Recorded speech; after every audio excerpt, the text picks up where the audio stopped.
Salut tout le monde, salut mes frères et sœurs. Vous vous souvenez qu'au mois de décembre, je vous ai demandé de prier pour ma belle-mère Julie Markov.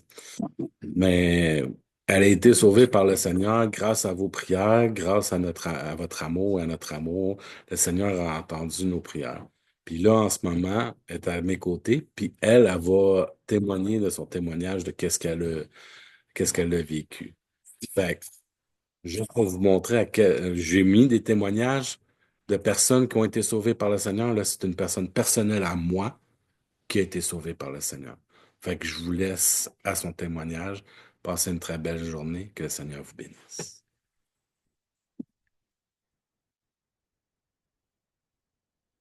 Bonjour.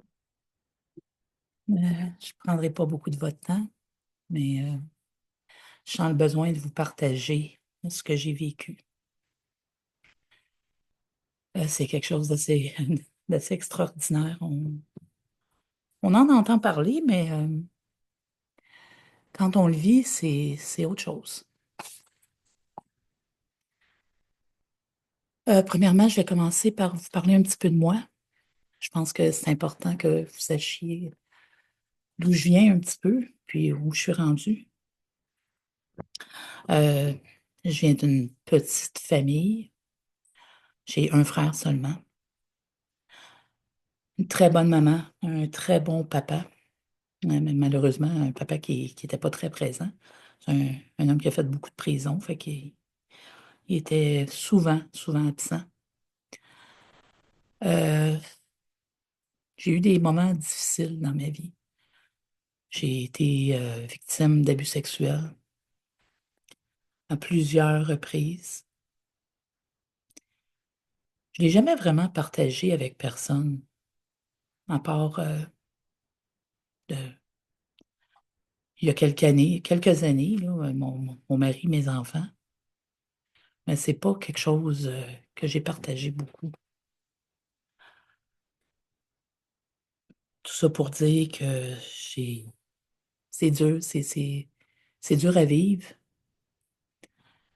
Puis pour essayer de plus me sentir de cette façon-là, j'ai j'ai eu recours à l'alcool. Pas juste un petit peu. Hein. On pense qu'on est à l'abri de ça, mais on ne l'est vraiment pas, j'en suis la preuve. J'ai blessé beaucoup de monde. J'ai blessé ma famille, mes amis, mon mari. J'ai menti. J'ai été jusqu'à voler pour ma consommation. Juste pour dire que quand tu n'es pas à la bonne place dans ta vie, puis tu ne fais pas ce que tu es censé faire, ce que le Seigneur te demande de faire, ben, tu fais toutes des choses que tu n'es pas supposé faire. Puis tu deviens la personne que tu n'es pas vraiment. C'est un peu ça qui m'est arrivé. Bon, voilà, ça explique, ça va peut-être vous expliquer à comprendre un peu d'où je viens. Maintenant, ce qui m'est vraiment arrivé, là, c'est le 20 décembre 2024. Euh, je suis tombée malade. C'est arrivé quand même assez rapidement. Ça faisait quelques jours que je me sentais, pas je me sentais mal, mais j'avais de la douleur au niveau de l'aine. Je croyais que c'était mon nerf sciatique. J'étais sûre que c'était ça. Ce qui a fait que je suis pas allée consulter tout de suite, là. J'attendais, puis je me massais. Puis, une journée, ben là, je me suis aperçue que c'était vraiment pas ça parce que ma jambe commençait à enfler, elle commençait à être rouge un peu. Fait que je suis partie, puis je suis allée à l'hôpital ici, à l'hôpital de Matagami. Puis là, ben, ils sont mis à m'examiner. J'imagine qu'eux autres, ils en ont vu avant aujourd'hui, là. C'est, c'était pas leur premier cas. Ils ont demandé une ambulance pour me transférer à Amos pour que je puisse avoir les soins adéquats. Je sais pas ce qu'ils m'ont dit, je m'en souviens pas vraiment. Mais je sais que j'avais peur, même à ce moment-là. J'avais déjà commencé à prier le Seigneur puis demander qu'il m'aide parce que je voulais pas mourir. C'est la dernière chose que j'ai dit à mon mari quand il est parti, quand il est venu me voir à l'hôpital d'ici de Matagami, puis quand il est parti, j'ai dit, je veux pas mourir. J'étais pas prête. J'étais pas prête à mourir. Fait que là, j'ai été transférée à l'hôpital d'Amos. On m'a passé des tests, puis on m'a opéré à plusieurs reprises. J'avais contacté la bactérie mangeuse de chair. Elle a mangé. Euh, j'ai été 12 jours dans le coma. Mon corps, euh, mon corps l'a bien mal pris. Mon corps a fait un choc septique. Fait que donc, j'étais rempli de toxines. C'était vraiment dangereux. J'ai vraiment failli mourir.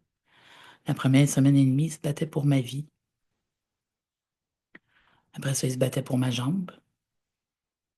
Parce que le trois quarts du temps, dans ces cas-là, euh, si la personne n'est pas morte, ben, du moins elle est amputée. On perd le membre. Euh, j'ai vécu des choses assez spéciales, difficiles, épeurantes, mais en même temps merveilleuses. Tout en même temps, c'est assez spécial. Euh, dans ma période de coma, euh, c'est difficile à expliquer. J'ai de la misère à le mettre en parole. Je me sentais comme si j'étais projetée comme vers l'avant. Puis au bout de tout ça, il y avait une espèce de dessin, un dessin abstrait, là, plein de couleurs. Je peux pas, je peux pas expliquer la- la- les formes que je voyais. Il y avait des formes. Tout ce que je sais, c'est que c'était vraiment, c'était épeurant, là. J'étais terrifiée. Puis ça s'est reproduit à plusieurs reprises. Je suis pas certaine, j'avais l'impression que ça s'était produit pendant plusieurs jours. Ça s'est peut-être produit tout dans la même journée, je suis pas certaine. Mais moi, j'avais l'impression que c'était étalé sur une couple de jours. C'était tellement épeurant que ça avait de l'air long. C'est peut-être ça. Puis à toutes les fois que ça a l'air bizarre, là, mais toutes les fois que je toussais, c'est comme si c'est là que j'étais projetée. J'étais projetée dans une direction où je voulais vraiment pas aller. Puis là, j'avais peur, c'était terrifiant. Là, ben, je me souviens que j'étais plus capable. J'étais vraiment plus capable, là. J'étais apeurée, vraiment.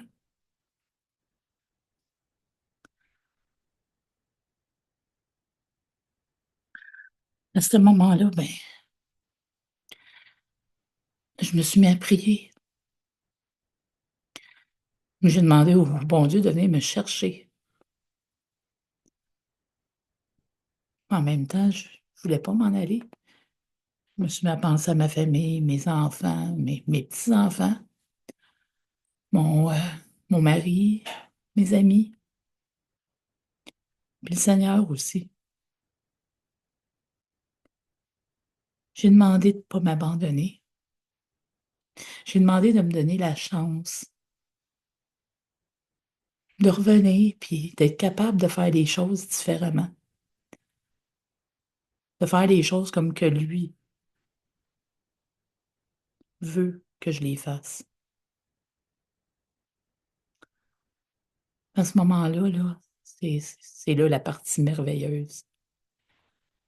J'ai senti une chaleur là, intense, toute m'entourer. Là. C'est comme si plus rien pouvait me toucher. J'avais plus peur de rien.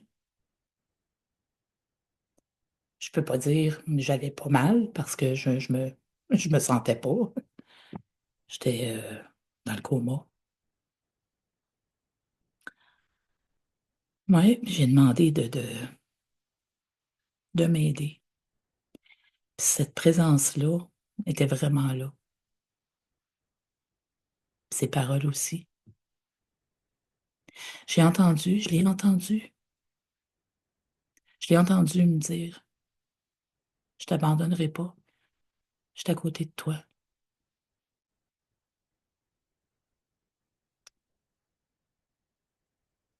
C'est ça un peu qui m'est arrivé. Parce qu'à travers tout ça,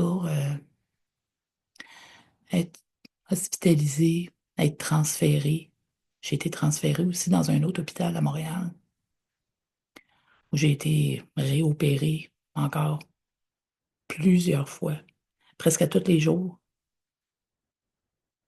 En plus que ils ont failli me perdre une autre fois dans mon transport parce qu'à cause de la pression d'air, les appareils sur lesquels j'étais branché ont arrêté de fonctionner. Hein? Le Seigneur, il était là aussi, il était là. Il était déjà là avec moi dans mon transport avant même que je lui demande son aide. C'est ça qui m'est arrivé. Le, le Seigneur, il est vraiment là. Vous pouvez y parler. Vous pouvez lui demander tout ce que vous voulez demander. Vous pouvez y donner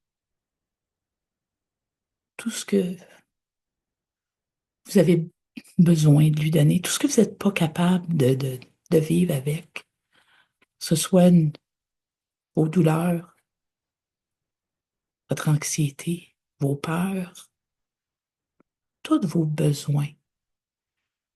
Vous pouvez lui remettre au nom de Jésus. Puis lui demander de vous libérer. Parce que moi, c'est ce qu'il a fait pour moi, il m'a libéré. Non seulement il m'a sauvé la vie, mais j'ai encore ma jambe. Je marche sans aucune aide. En plus de tout ça, je consomme plus d'alcool, je fume plus la cigarette. Puis tout ça sans effort. J'ai même pas de combat. Je trouve ça même pas difficile. C'est la preuve que quand on lui demande quelque chose, puis qu'on y croit, quand on y remet quelque chose, il faut croire que son amour pour nous tous est, est présent, puis qu'il est assez grand pour nous libérer, que ce soit moi, que ce soit n'importe qui. Et voilà, c'est un peu ça que j'ai vécu. Je, je vous remercie à tous d'avoir prié pour moi. Puis je remercie le Seigneur d'avoir entendu vos prières. Sinon, je ne serais pas ici aujourd'hui après partager mon témoignage. Je ne serai plus jamais la même personne. J'ai, j'ai changé. Il m'a changé. Je suis capable d'apprécier les petites choses de la vie, des choses qui étaient tellement pas importantes avant. Mais là, je suis capable de les apprécier. Je ne vois pas les choses de la même façon. Merci Seigneur. Merci. Sur ce, c'est ce que j'avais à vous dire. Je vous souhaite une belle journée. Que le Seigneur vous bénisse. Bye bye.